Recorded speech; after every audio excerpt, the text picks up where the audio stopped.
এখন যেহেতু আমরা বাংলাদেশের প্রেক্ষাপটে আমরা আমাদের ফিলিস্তিনি ভাই বোনদের থেকে অনেক বেশি দূরে আছি, এবং শুধুমাত্র গাজা আমাদের মানবিক একটা অংশ না, আমাদের মুসলমানদের জন্য এটা আমাদের প্রথম কিবলা। ইসলামের শুরু থেকেই, ওহী নাজিলের পর থেকেই আল্লাহ তাআলা আমাদের অন্তরকে গাজার সাথে মিলিয়ে দিয়েছেন বা বাইতুল মুকাদ্দাসের সাথে মিলিয়ে দিয়েছেন। তো এখন নতুন করে বলার কোনো কিছু নেই। এখন আমরা যেটা করবো, আমাদের কাজ করতে হবে, আমাদের জ্ঞানতাত্ত্বিক জায়গা থেকে কাজ করতে হবে, পলিটিক্যাল জায়গা থেকে কাজ করতে হবে, এবং সর্বশেষ যে মাধ্যম বা ওয়ে সেটা হচ্ছে মিলিটারি বা সরাসরি কর্মক্ষেত্রে গিয়ে বা যুদ্ধক্ষেত্রে গিয়ে কাজ করা, এটা নিয়ে কাজ করতে হবে।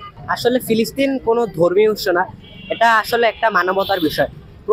কোনো মানুষে হিন্দু, বৌদ্ধ, খ্রিস্টান, যে ধর্মেরই হোক না কেন, তার আসলে ফিলিস্তিনের পক্ষে দাঁড়ানো উচিত, মানবতার পক্ষে তার দাঁড়ানো উচিত।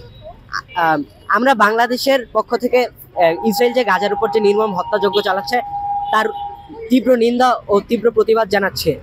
ফিলিস্তিন হলো গিয়ে মুসলিম বিশ্বের ঐক্যর জায়গা।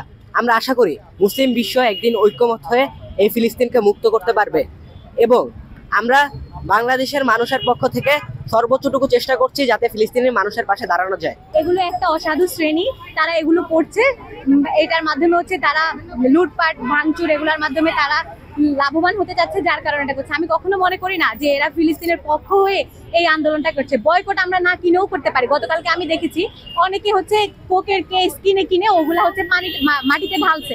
এটাকে আমি কখনো আন্দোলন মনে করি না, কারণ ওরা যে কিনছে ওই টাকার কমিশনটা তো গেছে। এটা কখন বয়কট হচ্ছে, আমরা ওই জিনিসটা কিনবো না, আমরা ওটার অল্টারনেটিভ কিনবো, আমাদের যে দেশীয় পণ্য আছে আমরা সেটা ব্যবহার করি। কিন্তু আমাদের মুসলিম উম্মারা এখন যুদ্ধভিত্তিক ভাবে একদমই বিপর্যস্ত, একদমই ধ্বংস।